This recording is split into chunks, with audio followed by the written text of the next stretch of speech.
उस सवाल की बात करते हैं हम दूसरे की। तो दूसरा सवाल है, दी हुई एपी के प्रथम 4 पद लिखिए जबकि प्रथम पद ए और सार्वंतर डी है जो दिया हुआ है। जैसे पहला मैं लेती हूँ सवाल, ए बराबर 10 और डी बराबर आपको दिया है 10। ठीक है, यहाँ आपको प्रथम 4 पद ज्ञात करने हैं और आपको पता है कि एपी के जो पद होते हैं वो किस रूप में होते हैं। पहला पद ए, फिर ए प्लस डी, फिर ए प्लस 2d, अगर ए और डी का मान दिया हो तो ए प्लस 3d। इस प्रकार कितने पद हो गए? 4। तो यहाँ लिखोगे पहला पद, और पहला पद आपको पता ए ही होता है और ए का मान आपको दिया है 10।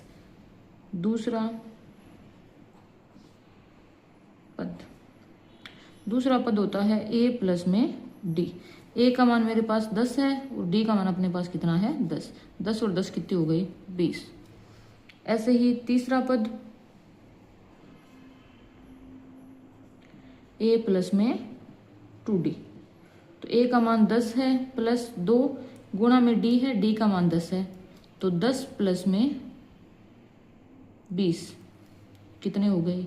30। तो तीसरा पद कितना आ गया? 30। ऐसे ही चौथा पद ए प्लस में 3d। ए का मान 10 प्लस में 3, डी का मान 10, तो 10 प्लस में कितने हो गए? 30। तो टोटल मान आ गया 40। तो इस प्रकार आप पहला, दूसरा, तीसरा और चौथा मान ज्ञात कर सकते हो पद के। ऐसे ही दूसरा सवाल लेते हैं जिसमें ए बराबर आपको दिया है -2 और डी बराबर दिया है 0। ठीक है, यहाँ देखो पहला पद क्या होगा? पहला पद बराबर ए होता है और ए का मान आपको दिया है -2। तो पहला पद -2, दूसरा पद जो होता है ए प्लस में डी। ए का मान -2 है प्लस में डी का मान 0 है।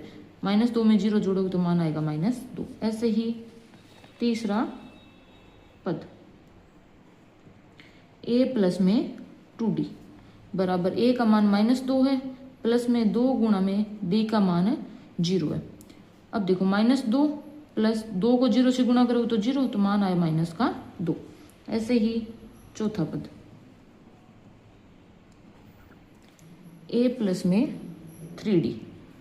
ए प्लस में 3 गुणा ए का मान कितना? -2 प्लस में 3 गुणा डी का मान है 0, तो -2, 0 को 3 से गुणा करोगे 0, -2 में 0 जोड़ा -2। तो इस प्रकार ये पहला, दूसरा, तीसरा और चौथा पद आपने ज्ञात कर लिया। इसी प्रकार अगर मैं नेक्स्ट सवाल की बात करूं तीसरे की, तो तीसरा सवाल कुछ इस तरीके से है कि ए का मान दिया है आपको 4 और डी का मान दिया -3। यहाँ देखो पहला पद आप सब जानते हो कि किसके बराबर होता है? ए के, और ए का मान आपको दिया है 4। दूसरा पद ए प्लस में डी, और ये कैसे हुए ए प्लस में डी? ये जो परिचय किया था हमने 5वें प्रश्नावली का, उसमें आप देख लेना कि किस तरीके से है। तो ए का मान 4 है प्लस में डी का मान -3। यहाँ देखो 4 प्लस का जो माइनस से गुणा होता तो माइनस होता है 3, 4 में से 3 गया 1। ऐसे ही तीसरा पद ए प्लस में 2d। ए का मान 4 प्लस में 2, डी का मान है -3। तो 4 माइनस को जो प्लस से गुणा करोगे तो -3 को 2 से गुणा किया 6। अब देखो घट रहा है दोनों, तो 6 में से 4 गई 2। बड़ी संख्या क्या की चिन्ह किसका है? माइनस का, तो उत्तर भी किसका आएगा? माइनस का।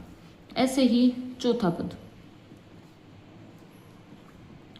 ए प्लस में 3d। ए का मान है मेरे पास 4 प्लस में 3, डी का मान है -3। तो 4 प्लस को माइनस से गुणा किया, -3 दिए 9, 9 में से 4 गए 5। बड़ी संख्या गई, चिन्ह किसका है? माइनस का, तो उत्तर भी किसका आएगा? माइनस का। तो इस प्रकार आपने पहला, दूसरा, तीसरा, चौथा पद ज्ञात कर लिया। इसी प्रकार अगर मैं चौथे सवाल की बात करूं तो चौथा सवाल आपको दिया है ए बराबर -1 और डी बराबर दिया 1/2। तो यहाँ देखो पहला पद क्या हो जाएगा? ए बराबर में -1। ऐसे ही दूसरा पद ए प्लस में डी, तो ए का मान माइनस का 1 प्लस में डी का मान 1/2। अब लघुत्तम लेना है आपको, या दोनों घटेंगे, एक में से आधा गया आधा बचेगा, या लघुत्तम ले सकते हो 2, इसके नीचे कुछ नहीं है तो 1 है, तो मान आएगा -2 प्लस में 1, तो मान आया माइनस का 1/2। ऐसे ही तीसरा पद a प्लस में 2d, a का मान कितना माइनस का 1 प्लस में 2 गुणा में d का मान है +1/2, 2 से 2 कट गया, माइनस का 1 प्लस का 1 बराबर में कितना आएगा 0। ऐसे ही चौथा पद a प्लस में 3d, तो a का मान माइनस का 1 प्लस में 3 गुणा में d का मान 1/2, तो मान आया माइनस का 1 प्लस 3 को 1 से गुणा किया 3/2, लघुत्तम लिया तो कितना आया 2, यहाँ माइनस का 2 प्लस का 3, तो मान आया 1/2। तो इस प्रकार पहला पद -1, दूसरा एक -1/2, तीसरा पद 0 और चौथा पद 1/2। तो चौथे सवाल का आपने पहला, दूसरा, तीसरा और चौथा पद ज्ञात कर लिया। अब अगर हम पांचवें सवाल की बात करें दूसरे के, तो देखो इसमें पांचवें के अंदर a बराबर तो आपको दिया है -1.25 और d बराबर दिया है -0.25। ठीक है, यहाँ देखो पहला पद बराबर a और a का मान दिया -1.25, दूसरा पद होता है a प्लस में d, a का मान है -1.25 प्लस में और गुणा में d का मान है 0.25। ठीक है, तो यहाँ देखो -1.25 प्लस को माइनस से गुणा किया -0.25। अब दोनों के आगे चिन्ह माइनस माइनस के हैं तो संख्या क्या होगी, जुड़ेगी।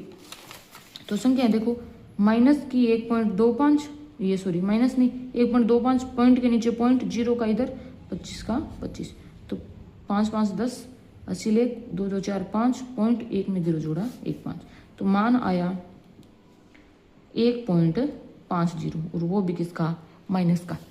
इसी प्रकार अगर तीसरा पद होता है a प्लस में 2d। ठीक है, तो a का मान कितना है -1.25 प्लस में 2 गुणा में d का मान है माइनस की 0.25। तो यहाँ देखो -1.25 प्लस को माइनस से गुणा किया -2 का जब 0.5 से गुणा 25 से गुणा करोगे तो 0.50, दोनों जुड़ेंगे तो मान आएगा -1.75। ऐसे ही चौथा पद होता है a प्लस में 3d, तो a का मान -1.25 प्लस 3 गुणा में -0.25 d का मान, तो -1.25 प्लस को माइनस से गुणा किया -3 को 25 से 0.25 से गुणा किया तो 0.75, तो मान आएगा माइनस, अगर जोड़ोगे तो देखो यहाँ 1.25.75 जोड़ा, 5 5 10, 80 लेख 7 8 9 और 1 10 को 0, 80 लेख 1 और 1 2, तो मान कितना आया माइनस का 2। तो इस प्रकार आपने पहला, दूसरा, तीसरा और चौथा पद ज्ञात कर लिया। तो यहाँ तक हमने बात की दूसरे सवाल की। अब हम बात करते हैं दूसरे सवाल की। दूसरे सवाल में देखो -5, माइनस का 1, 3 और 7। यहाँ देखो प्रथम पद a बराबर कितना है, पहला पद -5 और सार्वंतर d बराबर a2 माइनस में a1। a2 का मतलब दूसरा पद जो कितना है -1, माइनस पहले से ही है, और a1 का मतलब है -5, तो -1 पहले से है, माइनस को माइनस से गुणा किया प्लस का 5, घटाया तो कितना आ गया +4। तो ये क्या आ गया, सारा अंतर। इसी प्रकार अगर तीसरे सवाल की मैं बात करूं तो 1/3, 5/3, 9/3, 13/3। इसमें प्रथम पद a बराबर पहला पद कौन सा, 1/3, सारव अंतर, सार्वंतर d बराबर a2 कितना है 5/3, माइनस में पहला पद घटाना है माइनस का 1/3, लघुत्तम लिया तो कितना आया 3, तो 5 - 1, तो d का मान आ गया 5 में से गया 4/3। ठीक है। तो तीसरे सवाल में प्रथम पद तो 1/3 और सारा अंतर आ गया 4/3। इसी प्रकार अगर मैं चौथे सवाल की बात करूं तो 0.6, 1.7, 2.8, 3.9 ऐसे एपी चल रही है। ये भी एपी ऐसे एपी चल रही है ऐसे, यानी अपरिमित एपी है ये।